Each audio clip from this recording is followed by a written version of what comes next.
Serdecznie zapraszam do odcinka 138 playlisty Mroczna Historia pod tytułem Potomkowie ludu Kanaan, część 75. W poprzednim 137 odcinku przedstawiłem moje refleksje dotyczące serii Potomkowie ludu Kanaan. W tym odcinku opowiem o listach z Księgi Apokalipsy świętego Jana. Na Morzu Egejskim znajduje się mała grecka wyspa, która jest najdalej wysuniętą wyspą w archipelagu Dodekanes. Wyspa nazywa się Patmos i jej stolicą jest osada Chora.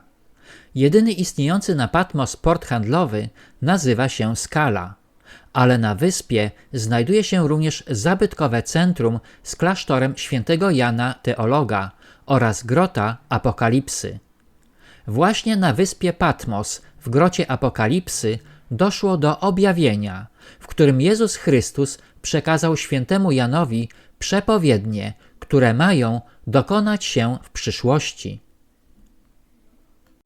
Mesjasz kazał świętemu Janowi zapisać w księdze wszystko, co zobaczy i przekazać ją do 7 kościołów, leżących na drodze okrążającej najludniejsze okolice w Azji Mniejszej. Kościoły, które miały otrzymać Księgę Apokalipsy, znajdowały się w Efezie, Smyrnie, Pergamonie, Tiatyrze, Sardes, Filadelfii i Laodecei.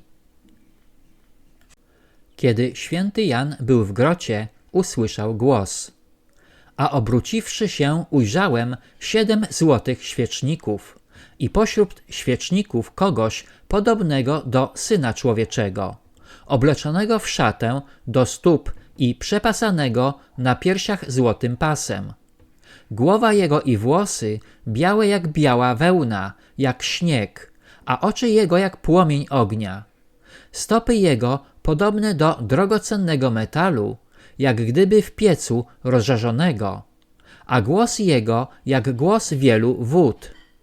W prawej swej ręce miał 7 gwiazd i z jego ust wychodził miecz obosieczny, ostry, a jego wygląd jak słońce, kiedy jaśnieje w swej mocy. Jezus uspokoił Jana i wyjaśnił: co do tajemnicy 7 gwiazd, które ujrzałeś w mojej prawej ręce, i co do 7 złotych świeczników, 7 gwiazd to są aniołowie 7 kościołów, a 7 świeczników to jest 7 kościołów. W liście do pierwszego anioła z kościoła w Efezie Jezus wysłał pewną przestrogę, że pomimo jego wytrwałości i trudowi, poddawania próbom apostołów, którzy okazali się kłamcami, i cierpienia, które znosił dla jego imienia, ale mam przeciw tobie to, że odstąpiłeś od twej pierwotnej miłości. Pamiętaj więc, skąd spadłeś, i nawróć się, i pierwsze czyny podejmij. Jeśli zaś nie, przyjdę do ciebie i ruszę świecznik twój z jego miejsca, jeśli się nie nawrócisz. Ale masz tę zaletę, że nienawidzisz czynów Nikolaitów, których to czynów i ja nienawidzę. Nikolaici, o których mówi Apokalipsa świętego Jana, byli sektą gnostycką z I wieku naszej ery, głoszącą nieskrępowaną swobodę obyczajów. Według Nikolaitów chrześcijanie nie musieli separować się od społeczeństwa pogańskiego i mogli zachowywać w życiu codziennym jego zwyczaje, jak nierząd czy uczestnictwo w ucztach ofiarnych bez szkody dla swej duchowości.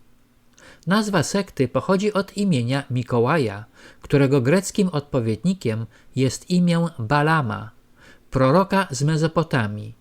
Jednakże utożsamianie proroka Balama z przywódcą sekty Nikolaitów nie jest takie oczywiste.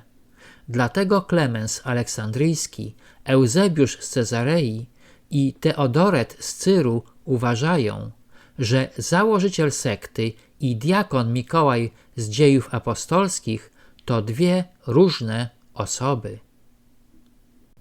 Historia Balama, syna Beora, została zapisana w Księdze Liczb. Król Moabu Balak poprosił proroka, aby przeklął Izraelitów w czasie ich wędrówki po pustyni.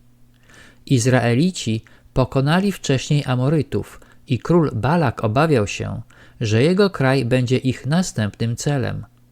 Chociaż Balam zgodził się wykonać rozkaz króla, po drodze anioł zesłany przez Boga nakazał mu pobłogosławić Izraelitów 3 razy, co Balam wykonał. Jednakże później próbował sprowadzić na Izraelitów zgubę, namawiając ich do kultu Bala. Prorok zginął w czasie ataku Izraelitów na Midianitów, koczowniczego ludu semickiego pochodzącego od Midiana, jednego z synów Abrahama. Midianici żyli głównie z handlu i byli znani ze swego bogactwa. Orygenes, jeden z najbardziej płodnych komentatorów Pisma Świętego, twierdził, że proroctwa Balama zostały zapisane przez mieszkańców Mezopotamii. Jedna z jego przepowiedni, zapisana przez Mojżesza, dotyczyła przyjścia Mesjasza i właśnie dzięki niej magowie ujrzeli gwiazdę związaną z narodzinami Jezusa w Betlejem. W liście do anioła z kościoła w Smyrnie święty Jan napisał: Znam twój ucisk i ubóstwo, ale ty jesteś bogaty i znam obelgę wyrządzoną przez tych, co samych siebie zowią Żydami, a nie są nimi, lecz synagogą szatana. Przestań się lękać tego, co będziesz cierpiał. Oto diabeł ma niektórych spośród was wtrącić do więzienia, abyście próbie zostali poddani, a znosić będziecie ucisk przez 10 dni.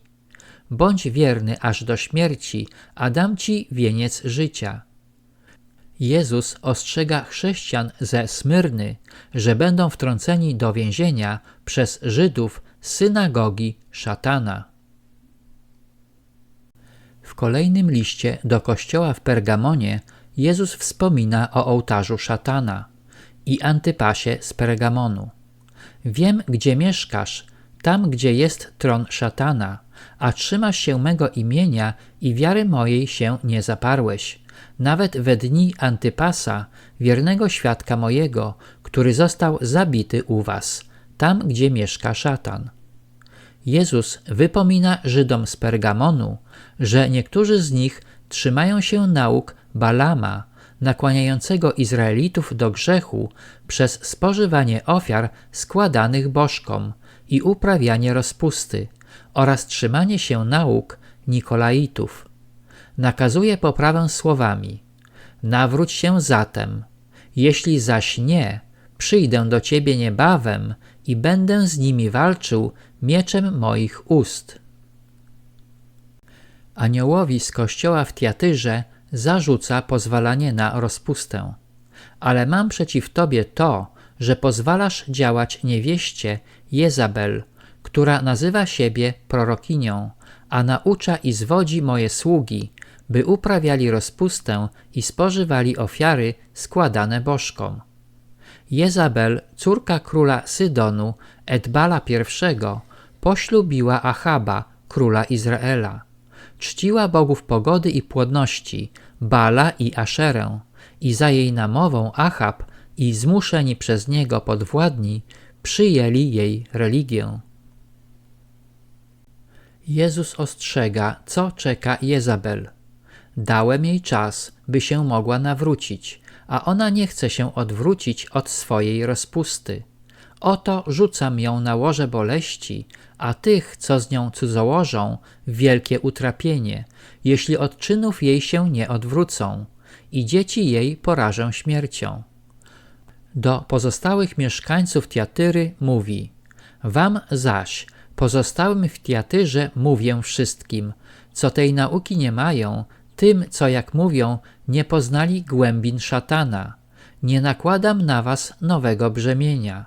To jednak, co macie, zatrzymajcie, aż przyjdę, a zwycięzcy i temu, co czynów mych strzeże do końca, dam władzę nad poganami, a rózgą żelazną będzie ich pasł. Jak naczynie gliniane będą rozbici, jak i ja to wziąłem od mojego ojca, i dam mu gwiazdę poranną.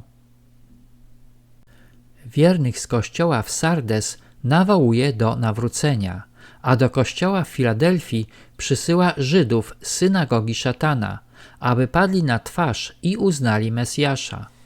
Wiernym z ostatniego kościoła w Laodycei zarzuca pychę i chełpienie się bogactwem. Ty bowiem mówisz: jestem bogaty i wzbogaciłem się i niczego mi nie potrzeba, a nie wiesz, że to ty jesteś nieszczęsny i godzien litości, i biedny i ślepy i nagi. Radzę ci kupić u mnie złota w ogniu oczyszczonego, abyś się wzbogacił, i białe szaty, abyś się oblókł, a nie ujawniła się haniebna twa nagość, i balsamu do namaszczenia twych oczu, byś widział. Serdecznie zapraszam do księgarni autorskiej Zamazane Obrazy, gdzie można nabyć e-booka Zamazane Obrazy Trylogia w wersji polskiej lub angielskiej. Link do księgarni znajduje się pod filmem. Proszę również pamiętać o polubieniach i komentarzach. O proroczych wizjach świętego Jana opowiem w następnym odcinku. Na tym zakończę odcinek 138, w którym opowiedziałem o listach z Księgi Apokalipsy, którą święty Jan miał przekazać na polecenie Jezusa do 7 kościołów w Azji Mniejszej. Serdecznie zapraszam do odcinka 139 pod tytułem Potomkowie ludu Kanaan, część 76.